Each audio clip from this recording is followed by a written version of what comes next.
আসসালামু আলাইকুম ভিউয়ার্স, আমি ফৌজিয়া সাথী নরসিংদী থেকে বলছি। কাছে এবং দূরে, দেশ এবং দেশের বাহিরে যে যেখান থেকে আমার ভিডিওটি দেখছেন সবাইকে জানাচ্ছি আন্তরিক শুভেচ্ছা ও অভিনন্দন। আশা করি আল্লাহর রহমতে আপনারা সবাই ভালোই আছেন। আলহামদুলিল্লাহ, আমরাও ভালো আছি। তো আজকে সকালটি একটি বৃষ্টি ঝরা দিন নিয়ে আপনাদের সাথে শুরু করছি। আজকে সারাটা দিনই প্রচণ্ড বৃষ্টি চলছে, আর এর মধ্যে আমি আপনাদের সামনে একটি কবুতরের রেসিপি নিয়ে এসেছি।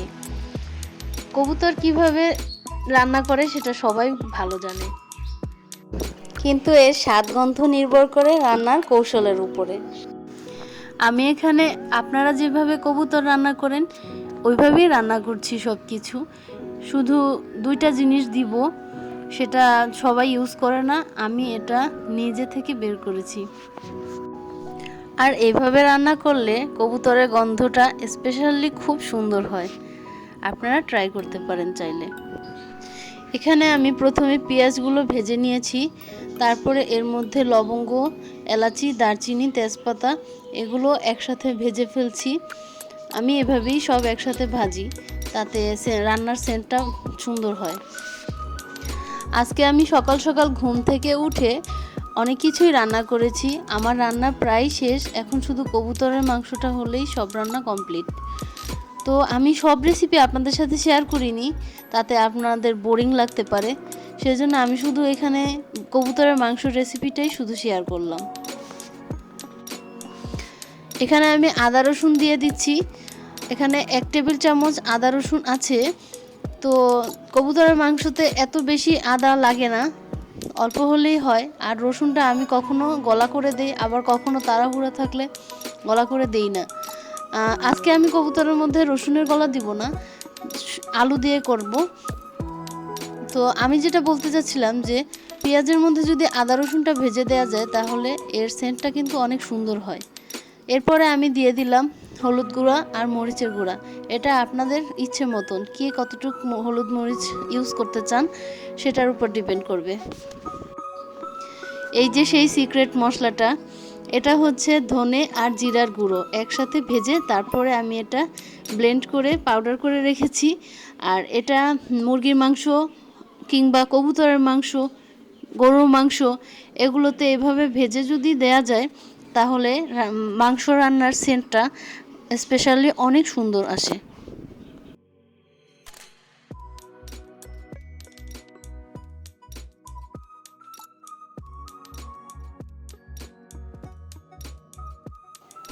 এখন মাংসগুলো দিয়ে দেওয়ার পরে আমি এটাকে 10 থেকে 15 মিনিট কষিয়ে নিব। তো আমার 10 থেকে 15 মিনিট কষিয়ে নেওয়া শেষ। এখন আমি এই কষানো মাংসগুলোর মধ্যে আলু দিয়ে দিলাম। আলু দিয়ে কিছুক্ষণ কষিয়ে তারপরে আমি এর মধ্যে পানি দিয়ে দেব। বাইরে ঝড় বৃষ্টি থাকার কারণে কারেন্ট নেই, তো সেজন্য আমার ভিডিওগুলো একদম অন্ধকার অন্ধকার আসছে। তো কিছুই করার নেই, অন্ধকারের মধ্যেই ভিডিওটা করেছি, কারণ শুরু যখন করেছি শেষ পর্যন্ত না দেখালে কেমন হয়, সেজন্য ভিডিওটি শেষ পর্যন্ত ধরে রাখলাম। তো আমার এই ভিডিওটি সুন্দর না হওয়ার জন্য আমি আপনাদের কাছে আন্তরিকভাবে দুঃখিত। এখন এটাকে আমি আরও 15 মিনিট জাল করে নিব।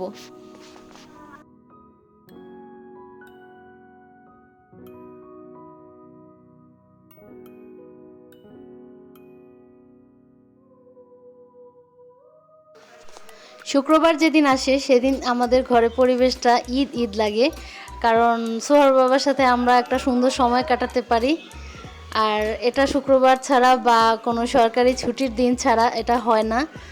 তো সেই জন্যই সকাল সকাল রান্না শেষ করেছি, যাতে সারাদিন সময়টা আমরা সবাই একসাথে কাটাতে পারি। আর তাছাড়া সোহাও ব্যস্ত থাকে, শুক্রবার ছাড়া সোহাও সারাদিন ব্যস্ততাই থাকে, যেমন প্রাইভেট পড়া, হুজুরের কাছে আরবি পড়া, স্কুলে যাওয়া এগুলো নিয়ে। তো সকাল সকাল রান্না করে ফেলার উদ্দেশ্য এটাই যে সারাদিন মেয়েকে সময় দিতে পারলাম, হাজব্যান্ডকে সময় দিতে পারলাম, এটাই তো মেয়েদের বিনোদন, তাই না? সকালবেলা নাস্তা খাওয়ার পরে তারপরে সোহার বাবা বাজার থেকে একটা কাঁঠাল নিয়ে এসেছিল, সেই কাঁঠালটা কাটলাম। তো আমি এটা দেখাতাম না, কিন্তু এই কাঁঠালটা দেখানোর পিছনে একটা উদ্দেশ্য আছে, সেটা হচ্ছে আমার কিছু নতুন নতুন আপুরা আছে যারা মাত্র নতুন সংসার জীবনে ঢুকেছেন, তাদের জন্য, তাদের উদ্দেশ্যে বলছি, কাঁঠাল তো আমরা অনেকেই খাই, কিন্তু ফ্রিজে রেখে কাঁঠাল খেলে কিন্তু সেই কাঁঠালের স্বাদ থাকে না। আর সেই জন্য কাঁঠালের মধ্যে রেখে দিলেই ভালো হয়। যেমন আমি এইখান থেকে অর্ধেকটা কাঁঠাল নিব, তো এখান থেকে অর্ধেকটা কাঁঠাল নেওয়ার কারণ হচ্ছে পুরোটা কাঁঠাল যদি আমি বের করে ফেলি তাহলে কিন্তু কাঁঠালের স্বাদ থাকবে না। আর সেজন্য আমি কাঁঠালটা অর্ধেক করে নিলাম, আর অর্ধেকটা যে রাখবো কাঁঠালের মধ্যেই, সেটা কিভাবে রাখি সেটা দেখেন। এভাবে কিন্তু একদিন ফ্রেশ থাকবে কাঁঠাল, এবং কাঁঠালের স্বাদ গন্ধও ভালো থাকবে।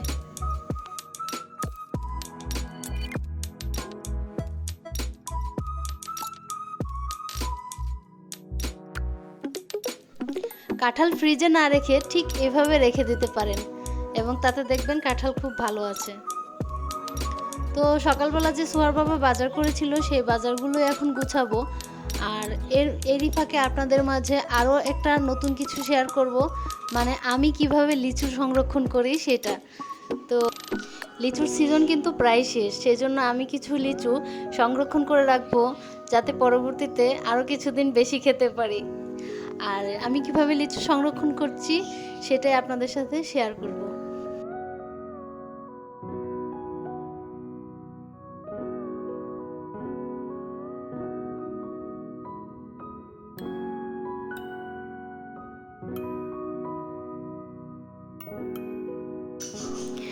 এখন বিকেল 4টা বাজে, তো কারেন্ট চলে আসছে, সেজন্য সব কিছু ঝকঝকে হয়ে গেছে। এখন আমি চিন্তা করলাম যে লিচুগুলো এখন সংরক্ষণ করি। লিচু আমি ওই সময় দুপুরবেলা সংরক্ষণ করতে পারতাম, কিন্তু আপনাদের সাথে এটা শেয়ার করব বলে আমি কারেন্টের আশায় ছিলাম, কারণ ভিডিওটি খুব অন্ধকার আসছিল, তাই আমি ভিডিও তখন করিনি। তো আমি লিচু এখন কেটে নিব। লিচুগুলো ঠিক এইভাবে বোটা কিছুটা অংশ রেখে রেখে তারপরে কাটবো, এতে করে লিচু অনেকটা ফ্রেশ থাকবে। আর যদি বোটাগুলো উপড়ে ফেলা হয় তাহলে কিন্তু লিচুর রস বের হয়ে আসবে।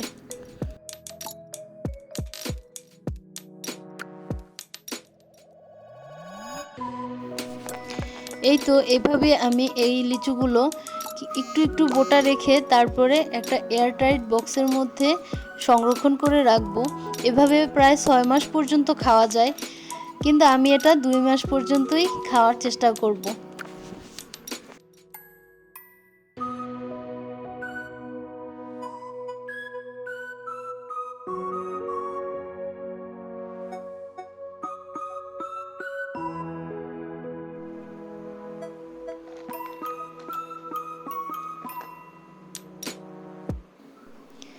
এই তো আমার এক্সট্রা লিচু সংরক্ষণ করা হয়ে গেছে, এটা আমি প্রায় 2 মাস পর্যন্ত খেতে পারবো।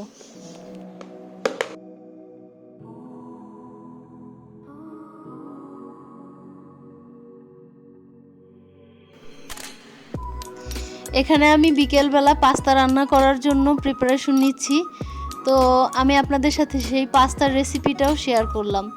পাস্তা বিভিন্নভাবেই রান্না করা যায়, কিন্তু আমি আজকে খুবই সাধারণভাবে রান্না করছি। অল্প কিছু ঘরোয়া মশলা দিয়ে কিভাবে পাস্তা রান্না করা যায় সেটাই আপনাদেরকে দেখাচ্ছি। পাস্তা বিভিন্ন স্টাইলে রান্না করা যায় এবং আমি সেই বিভিন্ন স্টাইলেই পারি। আমি আপনাদের সাথে চেষ্টা করব এক এক দিন এক এক ধরনের ভাবে শেয়ার করার জন্য। তো আজকে আমি আপনাদের সাথে যেটা শেয়ার করব সেটা হচ্ছে খুব অল্প মশলা যেটা ঘরে থাকে সেইটা দিয়ে কিভাবে পাস্তা তৈরি করা যায়। এটা হচ্ছে মটরশুঁটি, এটা আমি শীতকালে সংরক্ষণ করে রেখেছিলাম, আর এগুলো আমি সারাটা বছর একটু একটু করে সব খাবারে দিব। তো এখানে আমি পাস্তার মধ্যে একটু লবণ, একটু তেল এভাবে দিয়ে তারপরে পাস্তাটাকে সিদ্ধ করে নিলাম, সাথে একটু মটরশুঁটিও দিয়ে দিয়েছি। এখানে ক্যাপসিকাম দিলে ভালো হতো, কিন্তু আমার কাছে ক্যাপসিকাম ছিল না, সেজন্য আমি দিতে পারিনি। তো আমার ঘরে যা ছিল আমি তাই দিয়েই পাস্তাটা তৈরি করেছি। সিদ্ধ করা পাস্তাগুলোর মধ্যে আমি এখন ঠান্ডা পানি ঢেলে দিচ্ছি, এতে করে পাস্তা ঝরঝরে থাকে। এখানে আছে এলাচি, দারচিনি, লবঙ্গ, জিরা, ধনে, আদা, রসুন, এগুলোকে আমি ব্লেন্ড করে নিব। আর এখানে আছে পেঁয়াজ, টমেটো, কাঁচামরিচ, সেই ব্লেন্ড করা মশলাটা আর মুরগির মাংস। এখানে আমি পরিমাণ মতন তেল দিয়ে দিচ্ছি আর সাথে দিয়ে দিলাম পেঁয়াজ। এটাকে আমি একটু লালচে করে ভাজবো, সেই বেশি লালচে না, মোটামুটি হালকা একটা রং চলে আসলেই আমি এটাকে ভাজা শেষ করব। এরপর এর মধ্যে দিয়ে দেব টমেটো।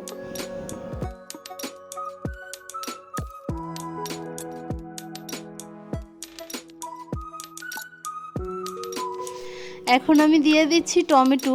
এই টমেটোগুলো কিন্তু আমার সংরক্ষণ করা, এগুলো আমি শীতকালে রেখে দিয়েছি এবং এটাকে আমি সারা বছর মানে যতদিন শীত না আসছে এ পর্যন্ত ব্যবহার করার চেষ্টা করব। কারণ বাজারের ফরমালিন দেওয়া টমেটোর চেয়ে আমার ফ্রিজে রেখে দেওয়া টমেটো হাজার গুণে ভালো, আমার যা মনে হয়। দিয়ে দিলাম সেই ব্লেন্ড করা মশলাগুলো, এটাকে খুব ভালোভাবে ভেজে নিব। সাথে দিয়ে দিয়েছি কাঁচামরিচ। এখন দিয়ে দিলাম সেই মুরগির মাংসের পিসগুলো, এগুলো একসাথে করে এখন এটাকে আমি একটুখানি ভেজে তারপরে ভালোভাবে কষিয়ে নিব। দিয়ে দিলাম 1 চিমটি পরিমাণ হলুদ গুঁড়ো আর 1 চিমটি পরিমাণ মরিচ গুঁড়ো আর স্বাদ মতন লবণ। এখানে আমি লবণ বেশি দিলাম না, কারণ পাস্তা যখন সিদ্ধ করছিলাম তখন কিন্তু অনেকখানি লবণ দিয়ে দিয়েছি, তাই এখানে লবণটা কিন্তু একটু বুঝে শুনেই দিতে হবে।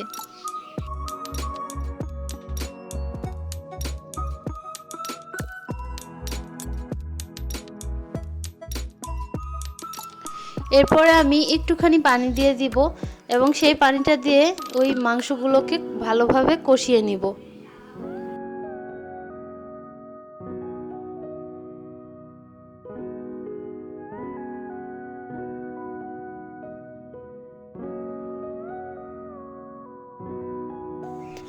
এখন দিয়ে দিচ্ছি সেই সিদ্ধ করা পাস্তাগুলো, এটাকে আমি খুব ভালোভাবে ভেজে নিব এবং এটা ভাজা হয়ে গেলেই পাস্তা রান্না করা শেষ।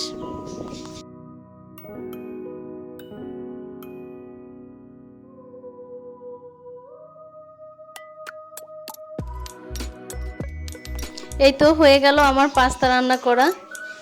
এখন এটাকে সার্ভ করব।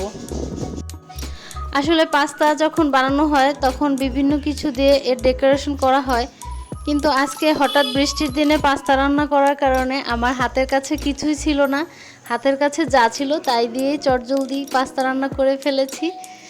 তো আশা করি আপনাদের ভালোই লাগবে। যদি আপনাদের এই ভিডিওটি ভালো লাগে অবশ্যই লাইক কমেন্ট করবেন এবং আমার পাশেই থাকবেন।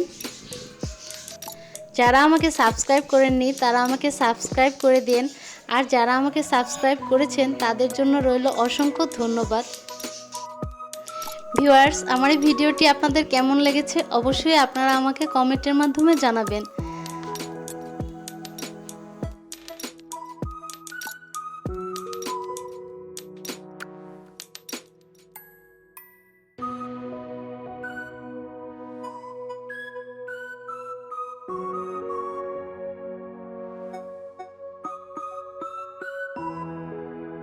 খুব অল্প উপকরণে পাস্তা রান্না করাটা কিন্তু খুব ভালোই হয়েছিল।